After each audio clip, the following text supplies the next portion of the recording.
Welcome, welcome, welcome. Good day, Welcome to good Journey day. to Bliss. I am Miss Bliss, and we have a special guest tonight, and his name is Chris. We will be discussing farming Mm, and the beauty of growing your own food, being independent. I hope this inspires you to start growing your own food and getting your seeds and learning how to become more independent when it comes to being in control of your what you put inside of your body. So our guest tonight is Chris. And Chris, please introduce yourself. Thank you. My name is Chris Avery. Um, I am an urban farmer. I have been a proprietor of a CSA, Community Supported Agriculture. That means direct to consumer from farm, delivered to your house or an agreed upon space. For over 15 years in various manifestations, whether that's utilizing the backyard and community gardens to get that going, or moving out to on land, and scale and scaling up. So, and then coming back to the city and being able to um, integrate the two, the city, rural, city, upstate, downstate connection, and also reconnect as many people with growing the knowledge that it's not the most difficult thing to do and to demystify it. So, that guy. Hold on, wait a minute. Another echo. Okay. Okay, hold on. Let me clear that up for you. All right, I think we are good to go now. Sorry about Okay. that. Go Mhm. ahead. Would you like to for me to start over? No, no, it's Okay. fine. It's fine. I wanted to just welcome some of the family here. Welcome, Pretty Kitty Cat. I grew up on a farm. Okay. I can imagine what that must have been like. Very much. Mm. And our food is so important. People have no idea, really. You're absolutely right how important our food is. Good evening, everyone. Hello, peace and blessings. Welcome, guys. It would be nice to learn to farm, but my city life is complicated. Yeah, I can That's imagine. exactly right. I can imagine that. Mhm. I was talking to you yesterday, and I was sharing with you that my mom is from the South, and she had the experience of growing things on the farm and the land down there. And when she moved to the city as a little girl, she used to grow her food outside of the window. And, Correct. you chuckled a bit because Hmm. it was a little embarrassing because it's like you could just go to the supermarket, mom, and get, the tomatoes and all of the fruits and vegetables as opposed to just growing it right here in the city. At that time, I didn't see the benefit of it. So, you want to chat a little bit about that, what you're doing? So very much. I'm actually born and raised in Harlem. So I'm Harlem, grown and raised, city boy. Um, and so coming to, or I would say, reconnecting with the land is not a common thing in the city. And the way in which culture, nostalgia, memory, connection, familial connection, tradition is tied up into growing agriculture. We forget it after we've been up in the city for a little bit, kind of. But we all still have stories about, oh, I remember when we were younger, we used to go to the farm down, we used to go to the farm down south. Oh, I remember, and we blow it up in our minds as we grow older. And so, again, my family is also from the South, the entire eastern seaboard of the United States. That's what we call it for now. And so, that tradition of culture, whether it's grandma having the plant room, right? As you Hmm. come into the apartment, the house, or whatever, there's a room filled with plants. I don't know how she was able to get all those plants to be able to grow all at once. It takes time, and they have accrued that knowledge. We all get a piece of that spider plant. We all get a piece of that money plant, and pass these things on. So, as it relates to how do you go from city boy with supermarkets all around, big apples just down the block, and all of that, um, the primary catalyst was becoming a father. So now we are tasked with feeding this child, this being that has joined us. And how are we going to do that with the knowledge that we already have with how things are actually grown, processed, and actually are sprayed, pesticide, all of these different things that as individuals we were cognizant of, and what are the options that you have to circumvent that? We chose to tear up the backyard basketball court and begin growing. What did I know? What did we know at the time? Not too much, but we knew that we wanted college, we wanted greens, and we wanted the ability to have control over what we eat and what we fed our children. Um, there are other aspects of it related to general food security, nationwide, regionally, locally. And if we're talking about food deserts, there's a micro and a macro context to it. And so, knowing that we had a new generation and being part of the generation, we used to be called X. Sometimes we keep being called X, but we are literally the parents of the first generation of the 21st century. And so, with that in mind, man down. Oops. That's all right, man down. I'll hold for now. But with that in mind, knowing that culture needed to be wrapped up in every aspect of negotiating. If we were going to have these children, that we had specific ideas about having how to be healthy and living and still engaged, right? Not in the corner, not feeling like you have to hide, not having, I got my food up in the corner, to be able to really show that it's able to have a healthy, vital diet and be able to walk through. If you want that cake in a way, we could make it a different way. If we want Thanksgiving dinner, we don't have to sit in the corner. We do up the tofu, like do up, if that's what it is. But we also do up the sweet potatoes. Because the majority of the particular meals that we talk about when we gather as families, overwhelmingly primarily vegetables. So that is really the start, the personal start, the familial start. And then knowing that, we're not producers. So in the back of the mind, everybody's talking about we're not producers, we're not producers, we're not producers, we're not producers.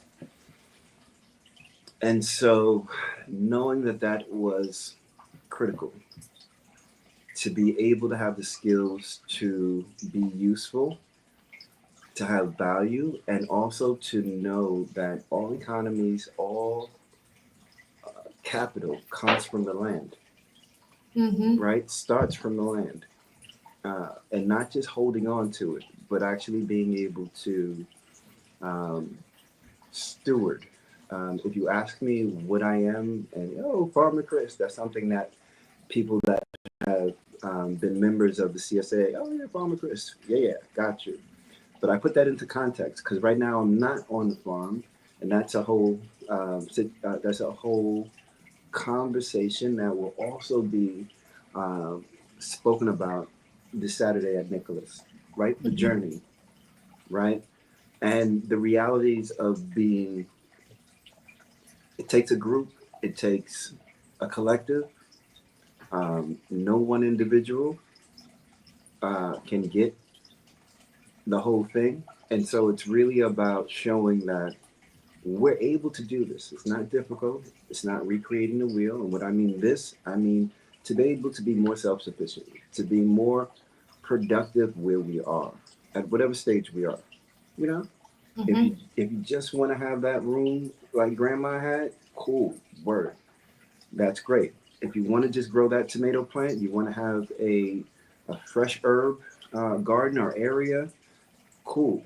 If you're at that point where it's like, I make the best hot sauce that, oh, and I have these tomatoes and these seeds, and and I just want a farmer to be able to grow it, and then I can, or you want to be that farmer. So any stage that you're in or want to go to or step into, there are resources that are available. There are experiences that we've shared collectively.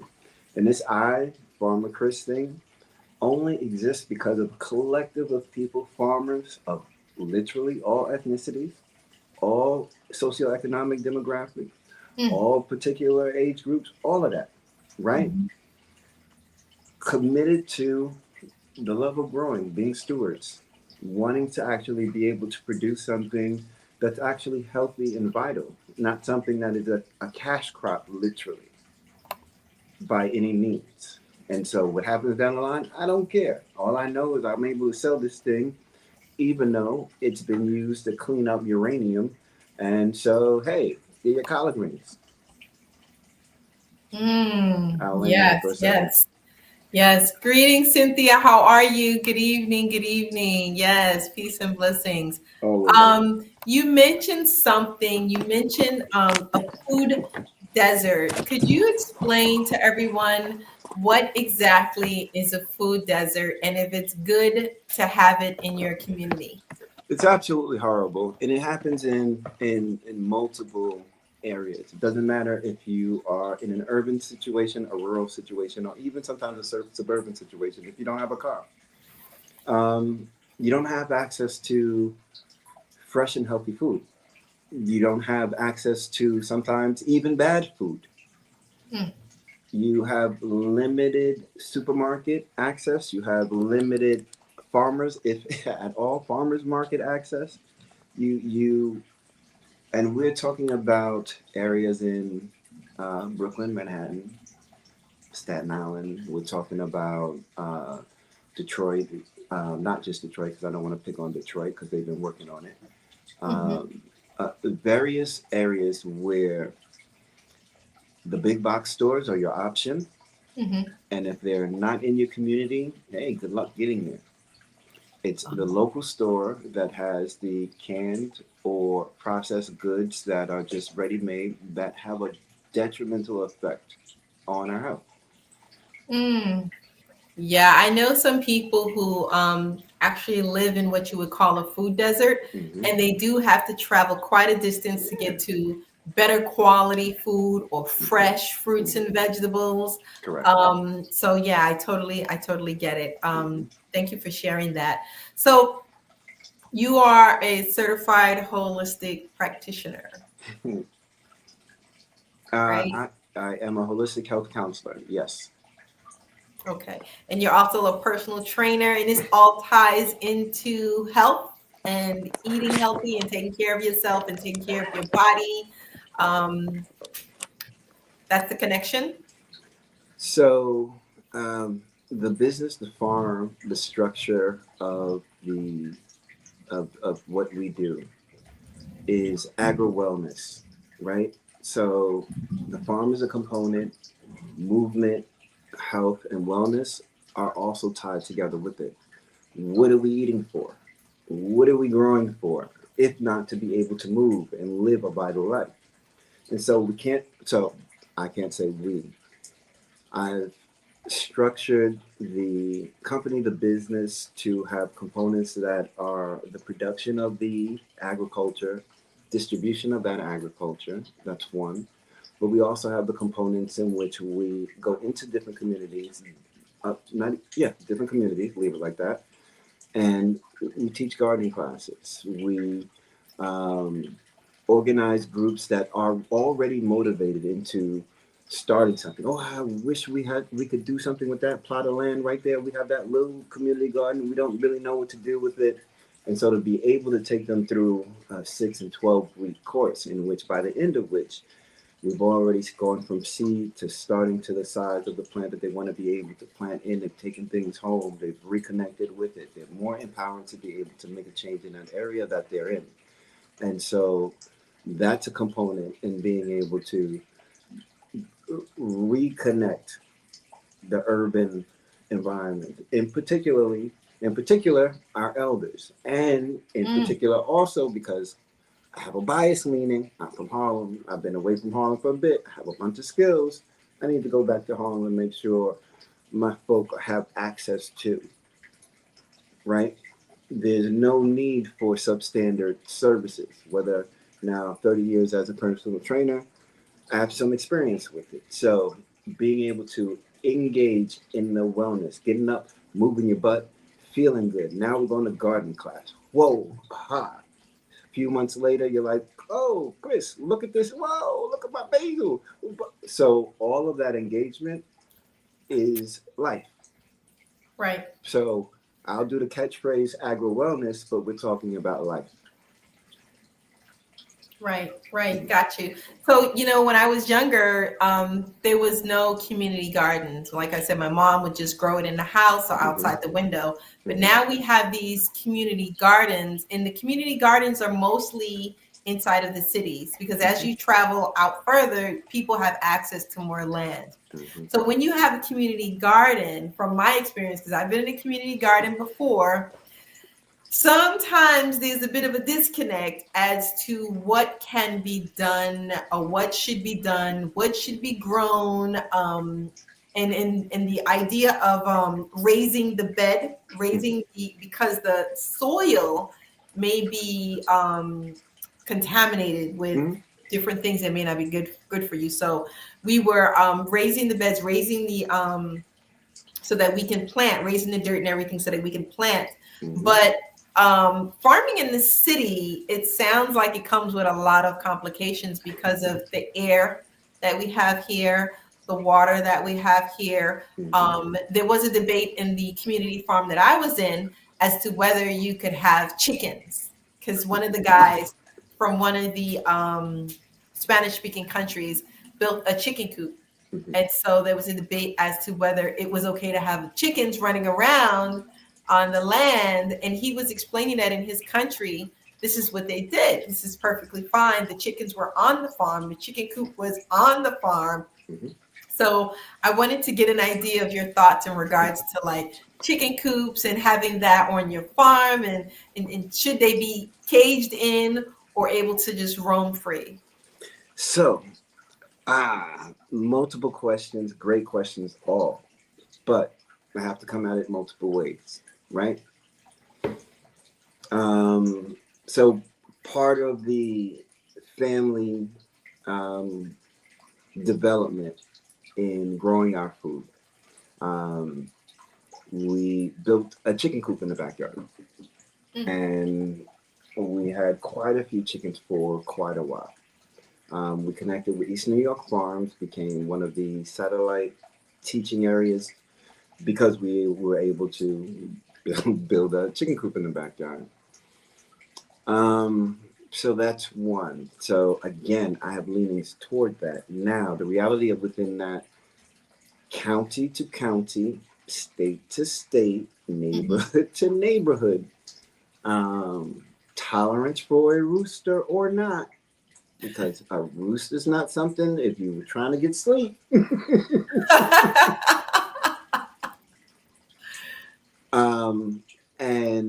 And so all of those different things. So it's about the community around where that's happening, and it's helpful to engage the immediate community, or at least those that can hold the ground, in terms of what is acceptable culture and for what purpose.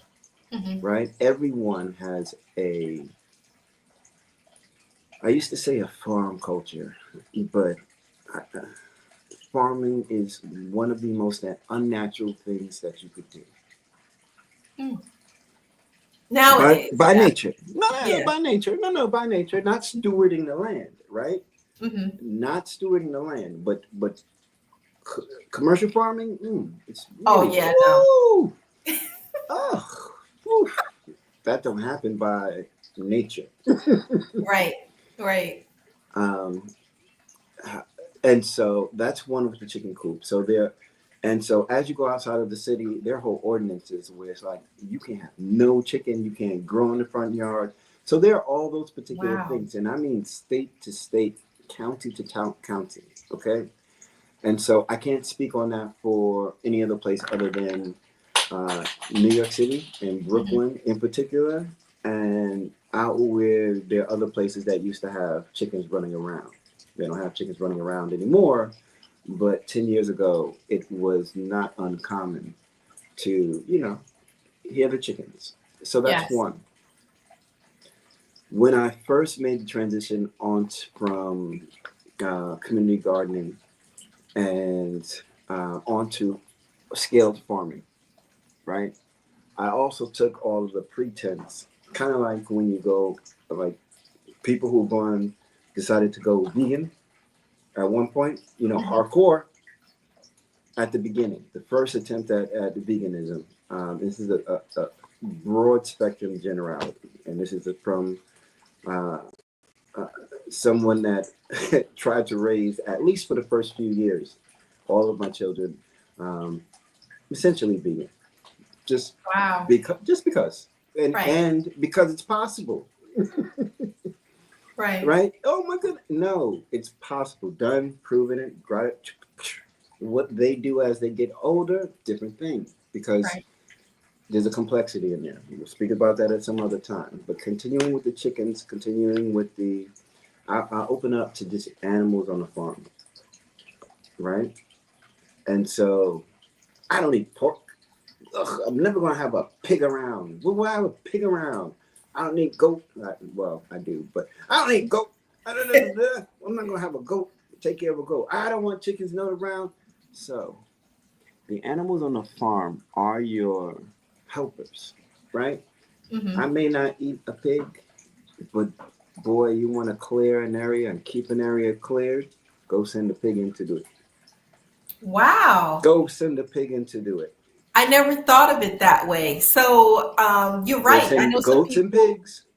people who won't who like, I'm not gonna have a cow, I'm not gonna have a horse, I'm not gonna have rabbits, I'm not gonna have a pig. But each animal has a way where you can utilize them, as opposed to thinking that you're gonna be eating it, Mm-hmm. but you're using it in another way. Mm-hmm.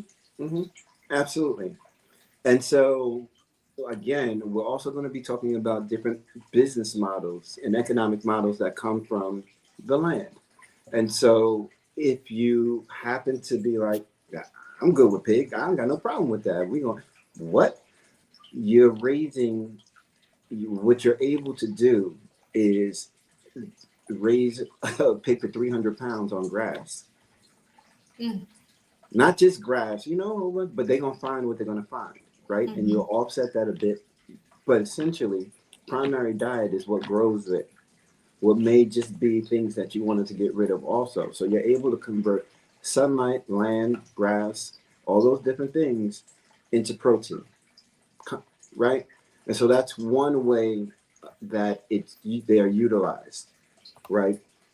Even if you're looking at growing as I'm going to nurture the land, the soil, there are different things that can come up. When we're talking about chickens, woo, now you want to keep an area clean, pet, manured, right?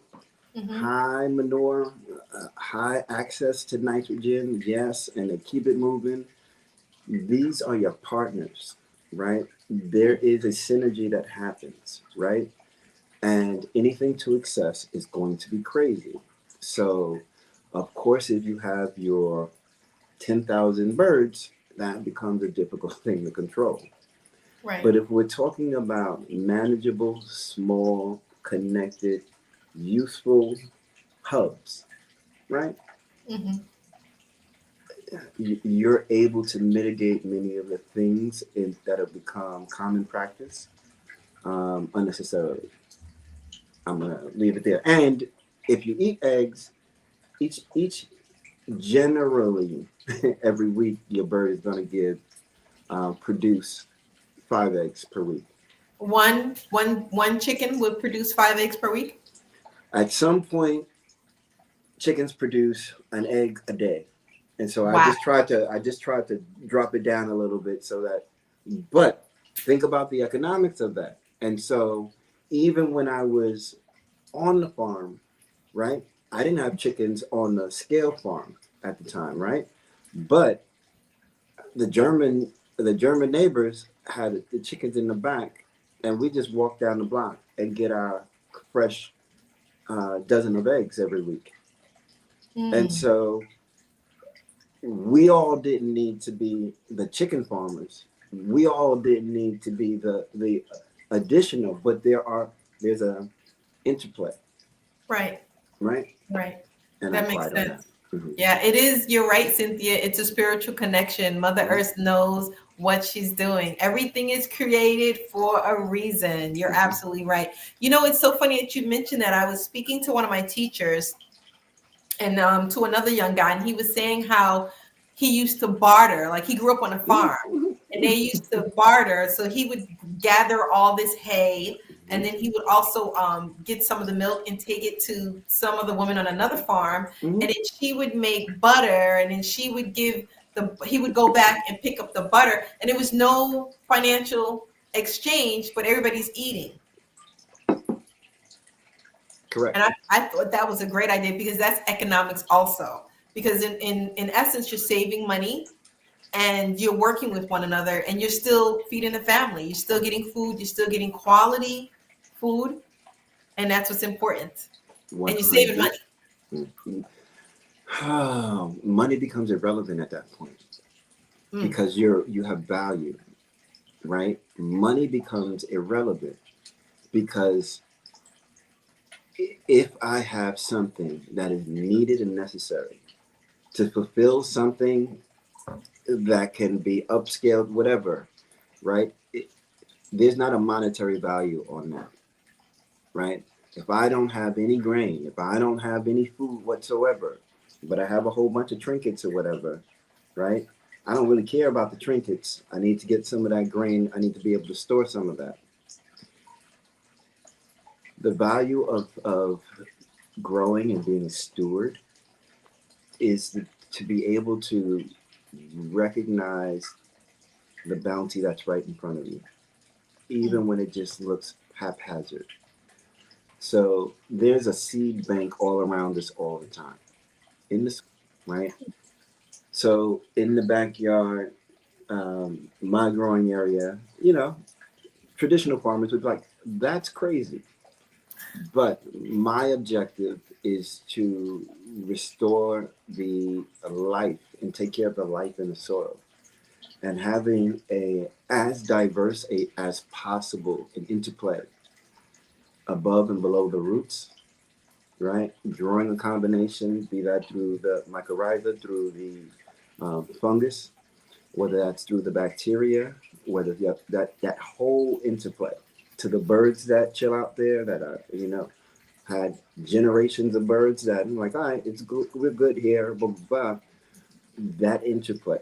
And so it gives protection to the plants also, because if one doesn't have something, that underground shuttle and mhm, conversation is mhm. able to take place without, I think we're missing something. I don't know what it is because there's a diverse access to not the totality. You never have totality, but you have the components to make what's necessary. Mm. Ashe. Yeah, that's the way we used to be, but hopefully we can get people on board with this and try to figure it out. So you're doing something now where you're utilizing colloidal silver, colloidal gold, and you're also using copper. So you want to share with us the benefits of using that and how is that helping you in using it? So the product line, company line is called Precious Metals Produce, and it is based on utilizing nano platinum, palladium, gold, copper, and silver in different concentrations, different formats in dilution, and we're using that at the root level in growing plants. We're using that on the soil level in terms of amending the soil, remineralizing the soil, and helping the biome, the life, actually phytoremediate. I'll speak on that. That just means having plants and life remediate. That means to bring contaminated, be it arsenic, be it lead, be it cadmium, be it many of the different heavy metals, but helping to bring that back into useful production, making those heavy metal, changing aspects on the atomic level of those heavy metals. So that's one. I will go back. So we have the Four Noble, it's a plant foliage spray. So we use that for the leaves on the plants, right? Mm-hmm. So within that, what happens is because it's at the parts per million level, the gold, the silver is being able to be absorbed into the cell wall, cell structure of the plant, becoming integrated into the plant. The plant is able to then have that integrated. And so we're now taking the properties of things that we would take, oh, let's have some colloidal silver. I'm feeling a certain way. Antimicrobial, antifungal, benefiting the plant, but also becoming components of the squash that you grow, the sorrel that you grow. You're going to have your sorrel tea that's infused with some gold, platinum, and silver for vitality. Your butternut squash that actually has your silver and copper integrated into it. Why does this matter? Ultimately, can you still see me? Yes. Okay. It matters because there's a toxic situation in terms of general farming in the land in general, right? And so how can we amend depleted land? How can we amend plants and vegetables, fruits and such that are not vital anymore because they don't have access to the minerals that are within the soil. Even if they're in the soil, they don't have access to it because of poor growing technique, poor soil in general, or things being locked up. So if we're dealing with fungus, with powdery mildew, when you grow your squash, right? When you grow, there's a time where that mildew comes up from the south, no matter what's going on, no matter how good you get your airflow, all of that stuff, it's going to be in the air and it's going to actually affect the leaves of your squash plants in general. And that's a whole range, right? Summer squash and winter squash. And so thinking of a way to actually be able to address that and still be able to increase, to add more to the plant and address it. So we developed the Two Noble copper and silver blend, right? Utilizing the properties of silver and copper to treat the powdery mildew and have the plant not die off, be able to recover and still be productive, right? And still have all the aspects of integrated noble metals into them. We have a root serum a concentrated root serum that is utilized for expanding root growth, increasing cell wall density. What do these things mean? That means that your plant has more access to search for the nutrients that it would need because it has a larger breadth and width underneath the surface. Mm-hmm. And then on top, stronger cell wall. Now we're able to deal with, the wind trying to knock you over, that little thing that's trying to eat at you or thinks it can. It resonates differently and also on just a straight up level. Stronger, denser skin, right? A stronger wall, increased immune system, because within the plant you also have antimicrobial, antifungal things, which by nature, I'm just going to repeat this over and over again, are going to serve as a supplemental immune system in the plant, as well as that's how we use it when we take our colloidals. We're using that as a supplement to the immune system. Wow, that's beautiful. With that kind of, have you ever heard of or used? I know you've heard of it. Miracle-Gro. Absolutely. What you mean? It kind of reminds me of the way they promoted Miracle-Gro, and you could use it, but I don't know. It sounds like it's better because the silver, the gold is more of a natural connection to our body, and people take it direct in their mouth. So why not put it on your seed, put it on your food, and put it on your dirt when you're growing? Even on your plants in the house, like your spider plant, your money Absolutely. plant. You know, you could do that too if you're not growing any food. Absolutely. Yeah, so So it's multiple uses. it's about the environment that you're in. I go back to agro wellness, right? And so we're eating, that's great, but we love to see beautiful things, right? So we have our plant that we love, and it's going to do what it's due. We want to show it a little bit more attention, and we want to actually help it to actually grow a little bit hardier, do a little bit more of what it does, show what it can do, and also resonate, because we're talking about paramagnetic metals. And so we're talking about frequency, vibration of the environment around you, internally and externally. And so there are multiple ways to speak on the entirety of the environment. Yes, we want to have the most beautiful popping plants that you've ever seen when you walk in, because that has uh, an immediate effect, right? If vibrations is what it is, vibrations is what it is. And so Yes, then yes. That's the energy. That's the energy. So the plants have an energy, and they're producing all of this positive energy around you, and we have energy. And so we work in connection to the what the plants are producing out. I wanted to speak a little bit about greenhouse houses, glass houses, sun houses, and utilizing them, because after that, I wanted to talk a little bit about Monsanto, because some of the family may not be aware of who or what Monsanto is, and if you're growing something, and how can something from Monsanto can affect what you're growing, even though you're not purchasing it. So, okay. You want me to jump in? yeah, jump on in, jump in the pool. Okay, multiple ways. Thank you very much for that. So, as it relates to greenhouse, hoop houses, covered growing spaces, great move, right? Um, Things are coming from above, right? And when we have the settling of various things, we'll even talk about cars, multiple arsenic, lead in the air, settling, and all of that stuff. Um, Not a bad idea to protect the growing area. Not a bad idea to be able to extend your growing season, because you're able to control the climate within. Not a bad idea at all.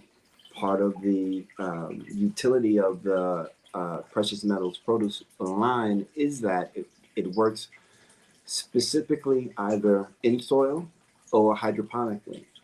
And so if we're dealing with the conditions that come into play with mold, fungus, or such normal things that happen in life in growing anything, right?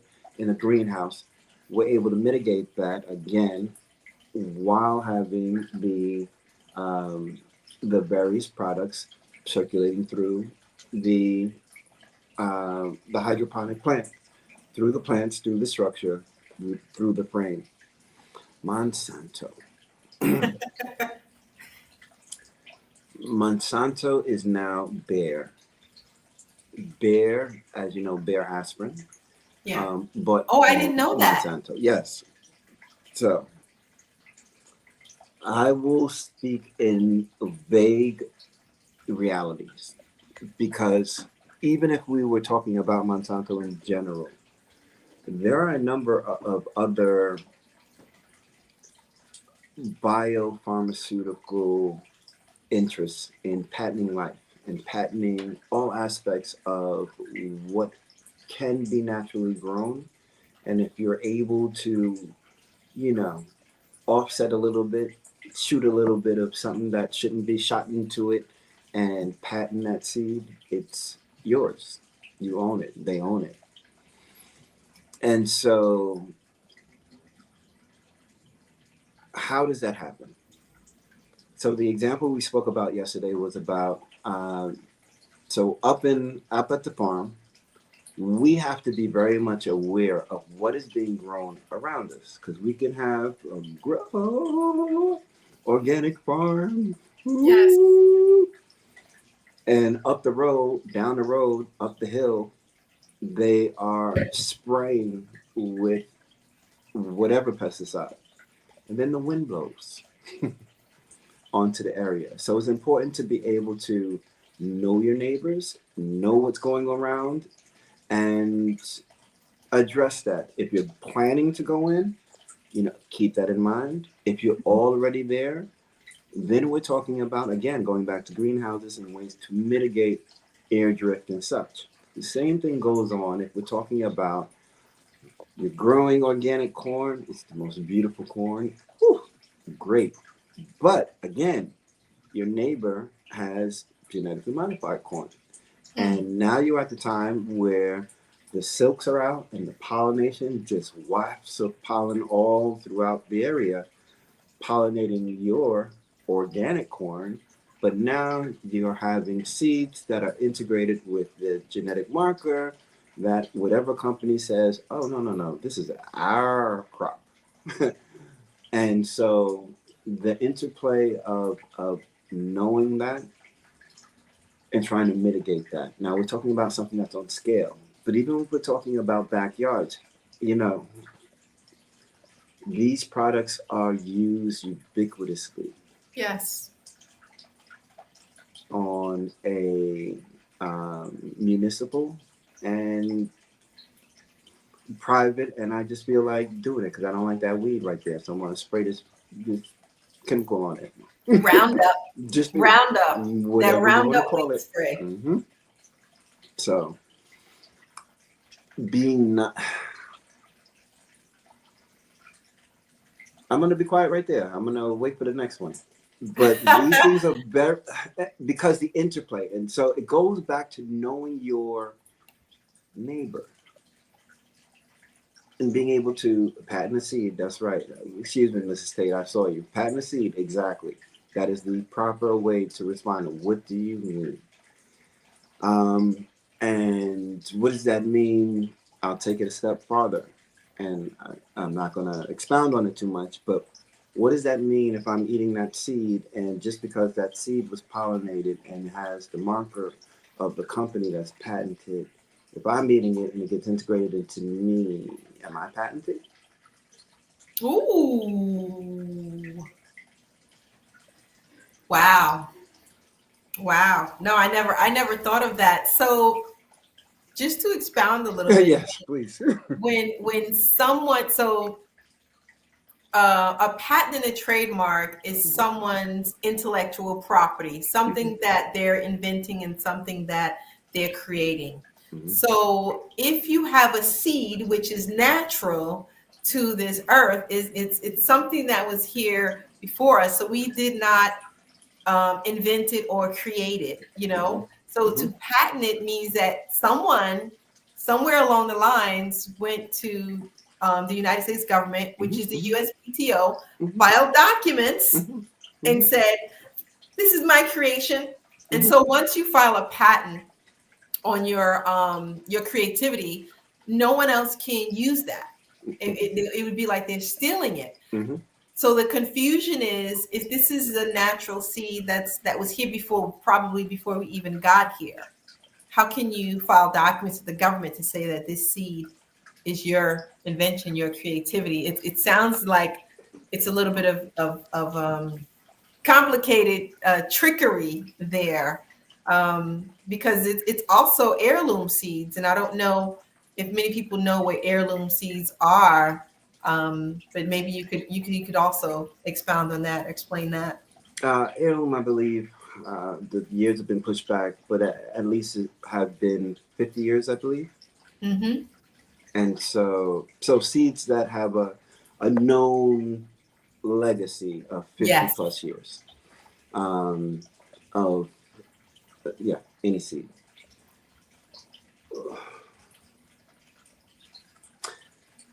So I wanted to speak on the patent for half a second, because it's also why I got into farming. I was taking all this information. Oh my goodness, we're gonna die. Oh my goodness, they're poisoning us. There's nothing we can do. Blah blah blah. And they can patent what they want to patent.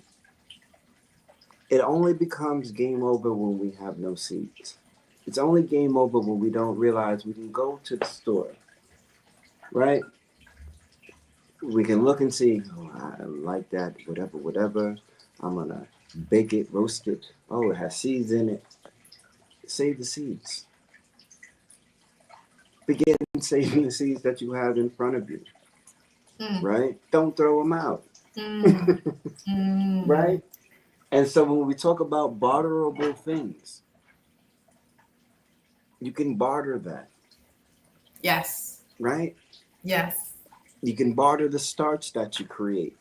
You can barter all these particular things. So I'll speak for a second. Related cotton. Wait a minute. Hold on. Let me zoom on in that. Is that like cotton that was picked, from Cotton. What you mean? Pick? What you mean pick cotton? cotton It's picking? cotton. Cotton. Yeah, cotton picking proudly, What? right? Wow. So I show that as an example and an application of the product as well. We're dealing in a time with when we have an avalanche of electromagnetic exposure. And so, one of the ways and one of the things that has become a way to try to mitigate that is to have clothing integrated with silver, right? And so, one of the ways that we are pushing as a product line in the company and just stewards. So, this past season, I began growing the cotton with the silver and copper blend so that the fibers are from inception integrated as electromagnetically resistant. Wow. And so when we talk about applications of various things and being proactive and knowing what we're up against and being like, oh, yeah, but that's okay, there are still ways to be able to be useful because we talk about this as going over, we see this as a little puff of cotton picking. These are all the clothes that we have. And then we're talking about the frequency of organically grown cotton one. Then we talk about the increase in the protection and frequency, integrating it with the noble metals, Hmm. right? And so we're also talking about being able to take the next step. Now we're talking about we're going to spin this into cloth. We're going to start making fabric and we're going to start selling that fabric. So, yeah, there are problems. We got problems. But, we got seeds. There's seeds around. People are Yeah. still sharing seeds. Yeah. It's not over, far from it. And if you've ever seen anything grow out of a crack in the sidewalk, or if you've ever seen a tree grow out of a building, life Hmm. is lifing. Life will win. That is the Ah, that's the cottonseed? cottonseed. Wow. So wait. Oh my goodness. I remember when I was traveling down south, I wanted to get Mm-hmm. out the car and I saw cotton Mm-hmm. being grown and I just wanted to see what it felt like Mm-hmm. Mm-hmm. to pick cotton, and then it's got these little prickly things on it, and it is not a joyous thing to experience. Yeah. Woo. Yeah, it's not easy to pick cotton. So Yeah. you holding it like it's Yeah. easy, but Mm-hmm. I Mm-hmm. was like, I would not want to do that. Mm-hmm. So, Mm-hmm. but I think that's ingenious because now we'll have holistic cotton clothing with the silver and the gold and all of those wonderful things inside of it. I think that's a great idea. We're talking about being able to apply with what's already available. Hmm. We're talking about being able to be useful, be able to barter, be able to have value, be able to sustain even if the lights go off, right? Hmm. And so even if the supermarket closes down, um, we all have gardeners, growers, and stewards all around us. We kind of walk by, we take it for granted, blah, blah, blah. But those are the people that you lean towards when there's a need. Um, when we were going through that thing in 2020, um, classmates from school reached out, really like, Chris, you have to start the CSA again. You have to blah blah blah. We didn't know. We won't know if we can have food delivered, and we don't know the supermarket when we were in that time. And so it became very clear. So we started it. We delivered to 100 families weekly for 2.5 years. During that time period, Brooklyn and Harlem, directly from the farm, um, and it became clear that that was needed to be able to have a continued production line and distribution line that didn't rely on big trucking firms, didn't rely on international farm lines, growing lines, and production lines, that relied more on local producers working together Mhm. in a supply line that made sense and was able to be to support their endeavors at the same time. So, mhm. Yeah.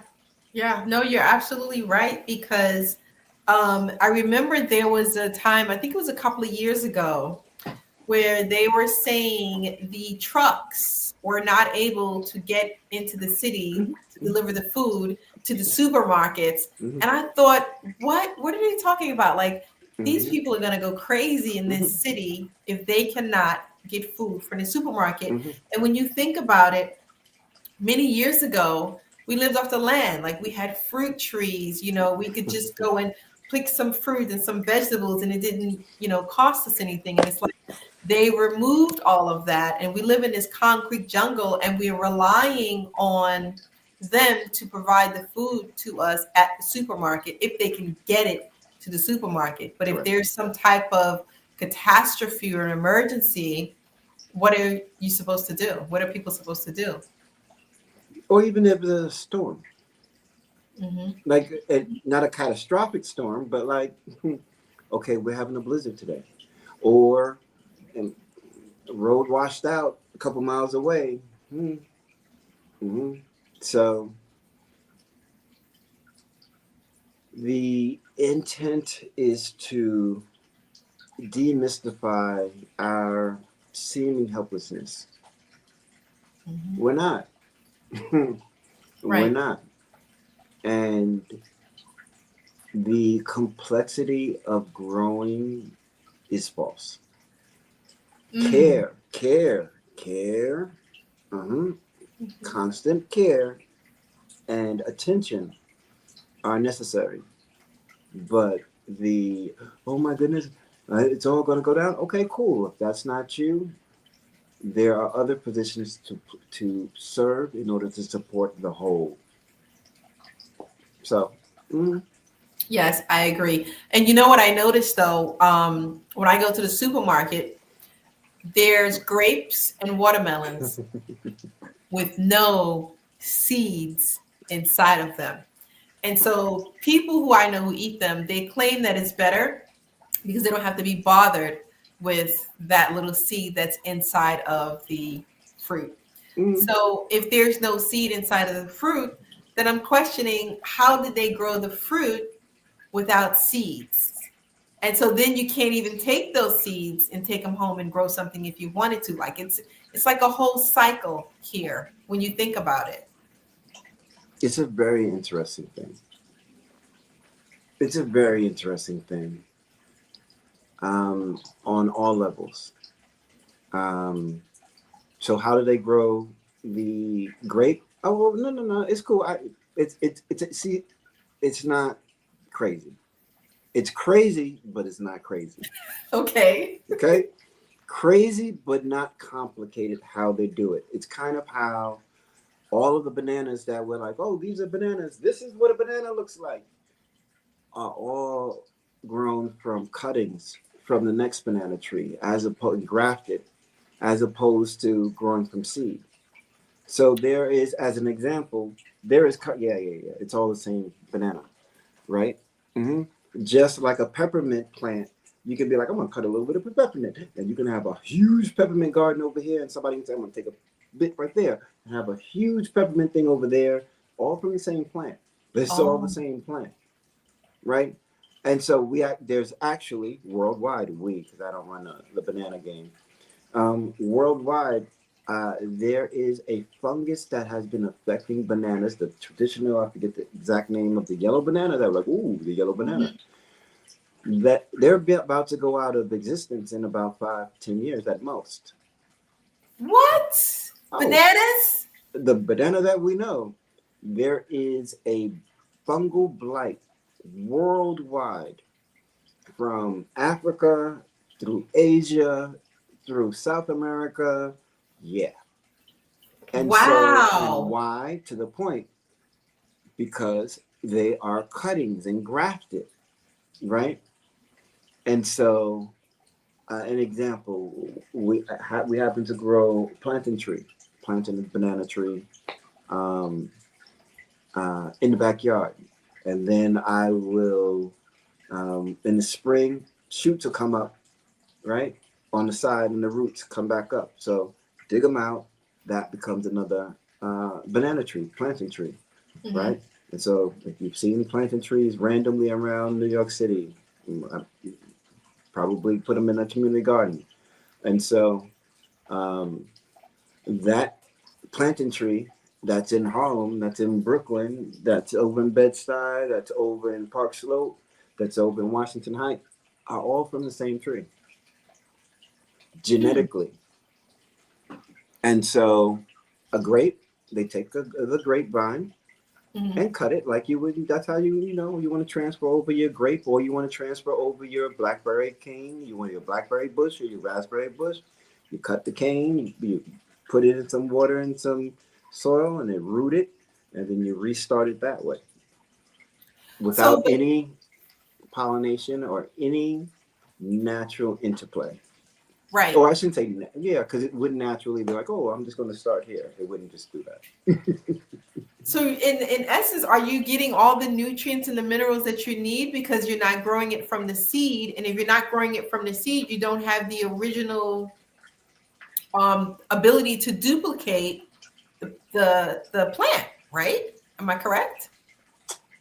So, if we've never known what the actual nutrients from a plant were, how would we ever know what's not there? Hmm.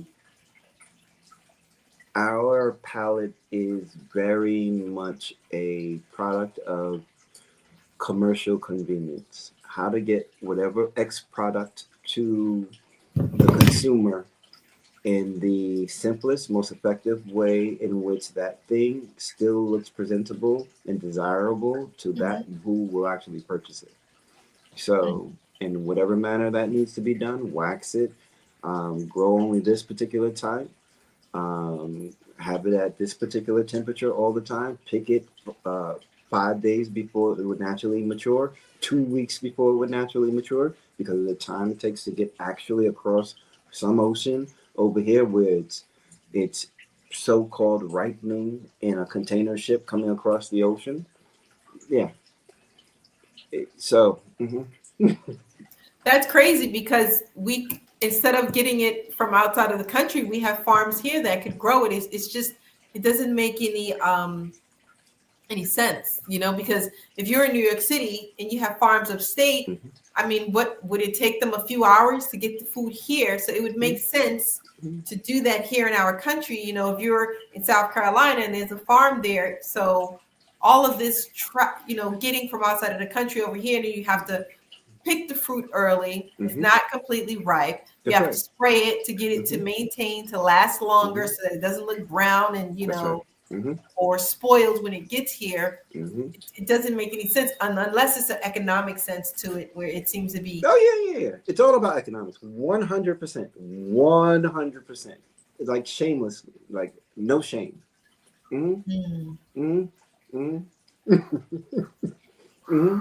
Wow, Mm-hmm. wow. Because I remember my teacher was saying that like they had the farm and they would sell everything, but it got to the point where the United States government wasn't accepting anything. So like they wanted the farmers to grow corn and hay, and they were killing the game financially with just growing corn and hay, and they didn't want them to grow anything else. Mm-hmm. And you know, as my teacher was explaining this to me, and I'm just like, just corn and hay, like before your parents was growing everything and the government was paying them a lot of money just to grow corn and hay, Mm-hmm. Mm-hmm. which doesn't make any sense. When you say it doesn't make any sense, you're right. Um, it doesn't make any. Let me back up. It makes perfect sense. Mm, Okay, so at a time where chemistry had been used to turn oil into anything, clothing, um, uh, cooking oil, body oil, um, additives, flavor additives, something that can make the color fabric pop more than ever before. Whoa, never seen a blue like that before. Um, as these things were becoming normalized, it directly affected. And I'll put another thing. So that's going on, and then we're also moving into a time where this is 40 years ago. I'm talking about 50 years ago. I'm talking about. We're moving into a time where things are mechanized, things are pushed to be international, right? Because they're international. We're going to have international um, economic lines and trade, and it's going to do rah rah. And then we also were given the greed is good. And so the fiduciary responsibility of any business is to its shareholders to make as much money as possible. So regardless of what you're going to produce, whatever you're going to create, you're going to do it in a way that costs the company as little as possible mhm, and can be charged the most as possible. When in, I believe it was 91, when um, Quayle, Dan Quayle, vice mhm, president, mhm, signed an order on behalf of Reagan, no, Bush, that was Bush, on Bush 1, mhm, which classified genetically modified products and organisms to be equivalent to naturally grown um, uh, existing things. That kind of swirled everything together. That kind of took everything, you know, everything's open. You can go for it, mhm. right? And so I'm getting to the point where, just in this saying that, it's been going on a long time. Right. I'll give an example and I'll try to be vague. And then I'm going to be quiet on that one. So if you don't have sugar, if you don't have access to cane sugar, right? And Right. sugar's the thing that's popping, but ooh, you want to get in the sugar game, you want to get in the sweetener game, but you have no access to no land, you have no international sway to, you know, force a country to make and give you their sugar. What if I could genetically modify a bacteria and feed that bacteria toxic waste and know that that toxic waste is going to be sweet and have a lipid and carbohydrate flow that's going to make it 100 times sweeter than sugar. I don't Mm, need a farm, right? But I can get in the sugar game, right? right. With good advertisement, I can get in the sugar game. And I don't have to tell people through my patent how I actually make this sweet thing. Right. So I can make this thing that becomes a hit, that's made from genetically modified bacteria. I'm not saying what type of bacteria. I want y'all to do your own homework. Genetically modified bacteria fed toxic and garbage. Because I don't have sugar cane. I want to get into the sugar game. It's a big game, multi-billion-dollar game. You Yep. gotta make some money. How can I get into the game? I'll give you something sweet. You don't need to know what it's from. And that thing that I described was one of the biggest hits of the artificial sweetener game in the late 80s, all throughout the 90s, and currently. And I'm going to leave it like that. So, if I don't have access to the things in which people have through tradition and culture, from whatever region, from whatever ethnicity, from wherever, if I can create a replacement version of that, sprinkle it up with artificial sweetener, sprinkle it up with artificial flavor, right? New Jersey's big, right? That's the home of the artificial sweetener and scent, right there, right across the bridge. Mm-hmm. If I can do that, I can put sawdust with a couple sprinkles of kale and tell you that I just gave you a high protein bar, like a green protein bar. That's where we are. Yes. So, yes. Mhm. Yes. You're better off making your own protein bar at home, growing your kale, putting your little nuts in there, getting your natural honey, and sticking it together and making your own protein bar. Or connecting, if you don't mind, I apologize. Mhm. Or connecting with someone that's doing it. Yes. Everybody not gonna grow, right? It's not gonna happen. It's not gonna happen. But if you know someone's growing, that's what it is. Connect with them. Mhm. Yeah, absolutely. Absolutely. I used to go, the farmers market used to come out to New York City, and it would be like a group of farmers. Mhm. And I would go and ask them about their process of growing the food. And it was a lot more better, a lot more healthier Mhm. than what was available at the market. But they wouldn't come out every day, but I would catch them whenever they were coming out. Mhm. It's expensive and it's a hit or miss for farmers.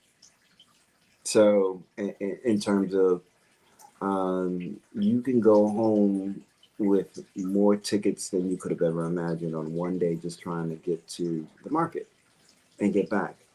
It's crazy. So, but all those things are components. And so we will be speaking about all of those components this Saturday at Nicholas from 2 to 5 in Brooklyn. So I believe it's 1396 Fulton. Yep. So family, if you are available this weekend and you want to get out there, or next weekend, Saturday on December 14th, you want to get out there and you want to learn about farming and growing and seeds and the beauty of using copper and silver, and you should take some of that cotton with you, because everybody need to know what it feel like to pick some of that cotton, because it's like just to be, I never felt cotton before. I never even saw how it was grown. I never knew that until I was actually there down south touching it. And I think that's an experience we should all have, so we could resonate with what our ancestors were experiencing and what it was like, and just to see what it's like to have cotton in your hand. Absolutely, 100%. And again, come on. Cotton is one of the most energetically energizing and protective fibers that there is. So we need to shake off Hollywood's like, oh, nations are built with cotton. Industries are built with cotton. But the cotton that's out there right now, it's been messed with a lot. And it goes through a lot. So a lot of that energy is scraped away, if it ever was part of it. And so, I did not, and I did not touch cotton until I grew cotton. Yeah.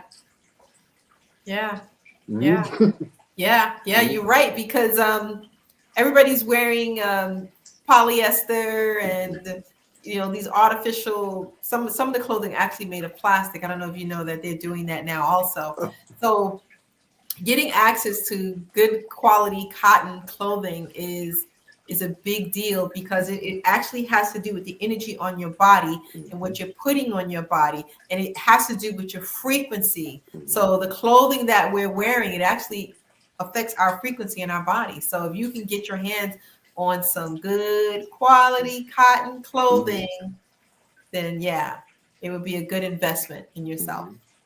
for sure. For sure, for sure. Yeah. So, Chris, I want to thank you for coming on this evening, Oh, for sharing all this information and seeds. You do seed swapping. I used to do seed swapping with a sister down in Georgia.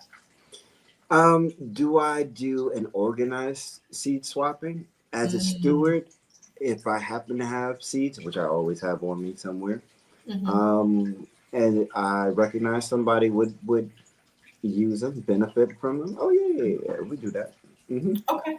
Absolutely. Absolutely. So, brothers and sisters, there is the email urbanfarmhand@icloud.com. Chris will be at Nicholas BK this Saturday on December 14th.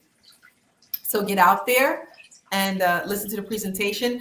Of course, there will be things said at Nicholas that was not said Oh, online, only because we don't need to put everything on the internet for the world to hear. So there will be some secrets that will be shared with you guys. So if you're really interested in becoming independent and educating yourself about your food and feeding yourself some good quality food and connecting with someone who can provide you with that type of food for your mind, body, spirit, and soul, then you need to get out there this Saturday. Check out this brother Chris and get some of that good knowledge. thank you so much. Appreciate you. You're Hmm. welcome. You're welcome. All right, guys, have a beautiful night. We bid you farewell.